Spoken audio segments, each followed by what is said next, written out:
British Prime Minister Boris Johnson has a tough task. He has to satisfy the 27 EU member states, Brexiteers and people in Northern Ireland.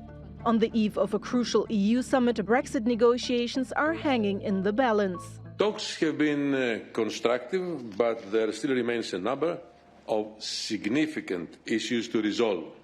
More than 3 years after the UK voted to leave the EU, the sticking points are the same. Terms of trade and the border between Northern Ireland, which is part of the UK, and the EU member Republic of Ireland. It's absolutely the case that we are committed to Northern Ireland coming out of the EU customs union, and to having, and we may get into questions around the political declaration and our commitment to a best-in-class free trade agreement. The British Prime Minister has made major concessions to the EU on the Irish issue. Negotiating teams reportedly tentatively agreed on a customs border in the Irish Sea. It would allow Northern Ireland to stay under EU rules for exports, while legally reverting to the UK customs area. His predecessor Theresa May has rejected the idea, but the Northern Irish Democratic Unionist Party has rejected the solution. I think what's important is that we stick with our principles, that we want to get a deal, but it has to be a deal that respects the economic and constitutional integrity of the United Kingdom, and that means all of the United Kingdom, Northern Ireland included. The British currency and stocks in London were on a roller coaster ride on Wednesday on speculations of a divorce deal. They edged higher after European Council President Donald Tusk said a deal could be accepted on Thursday. If so, Johnson still has to sell it to the British Parliament, where the opposition has the majority. It means he's likely to rely on Democratic Unionist votes. And if he doesn't succeed, the UK's divorce from the EU could be delayed for a third time. Sibel Karkus, TRT World. Economist Steve Keen joins us now from Amsterdam. Steve, there were murmurs that we were close to a deal being struck. Then we heard that there'd been another stall, that there was some stumbling blocks, and now we're hearing that things are looking like they're back on track again. How have you interpreted today's negotiations? Well, if I can coin a phrase, I think we've gone from Brexit to Brexhaustion. I think both sides are so frustrated by the tediousness of this process. Even though the European Union, I think, objective all the way along was to stop Brexit, I think they've finally given up. They know they're facing somebody who, at least in the case of Boris, as opposed to Theresa, actually wants to leave. Whatever reason is another story, but does want to break it. They've finally given in and said, okay, we're exhausted, you're exhausted, let's call the whole thing on and finally find a way that actually makes it work, and we can stop talking about it, which I think everybody within 200 kilometres of Westminster is sick of the word. They certainly are. It is just an ongoing roller coaster. But from what we're hearing, getting an agreement from Northern Ireland's Democratic Unionist Party seems to be one of the major sticking points. It's still under a cloud. What are their concerns? What do they still have that is concerning them?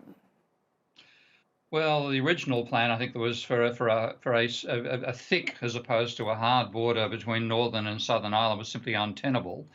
Because, and certainly as anybody spent any time in Northern Ireland whatsoever, I think you should be aware straight away you do not want to reignite that conflagration, and it is so close anything should trickle over the border. Getting the border in the ocean rather than on land is a huge difference, but it doesn't have the symbolic element that the DUP wanted of the same rules applying to the whole of the UK. Now, I think possibly they're being strong-armed to some extent, as much as you can, saying, look, this is going to go ahead. We want a resolution that nobody wants the Troubles back. Nobody wants them back. So agree to this. At least you'll have both sets of rules applying in Ireland as the entire island of Ireland, and one set of rules for the whole of the UK at the same time, which also includes Northern Ireland. And I think they're probably being told, look, sign up on it. The alternatives are too dreadful to contemplate. Theresa May did have a deal with the EU, but she failed 3 times to get it through the UK Parliament.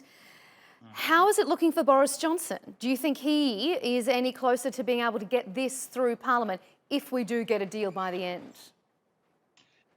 Again, this is totally a gambling call, and I'm not a gambling person, but I think I'd say yes, that's what is likely. Again, Brexhaustion is the reason why. Let's get this. I think the people who wanted to stop it realise to some extent that if Boris is determined, as he says he is, the other possibilities, he might simply decide to do something which could actually be proven to be illegal at a later stage and just leave without a deal, given the acts that have been passed beforehand.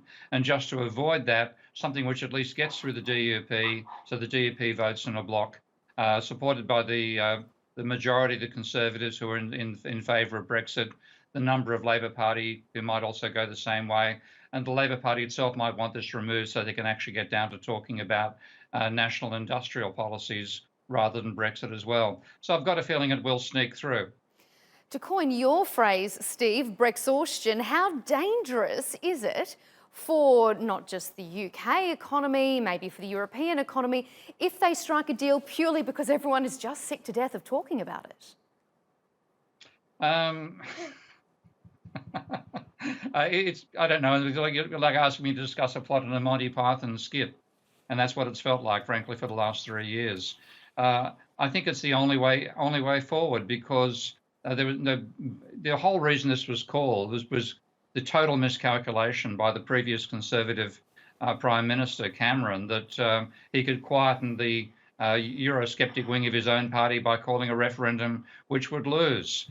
May then called an election which she thought she'd win, which she almost lost. She lost her majority, which is why this whole process has been so tortuous since that midterm election. They have the 5-year bill, which in terms of how often elections are set, which means that they can't be easily resolved by calling an election now because you need a 2/3 majority, and that won't happen. So I think exhaustion is the only way out.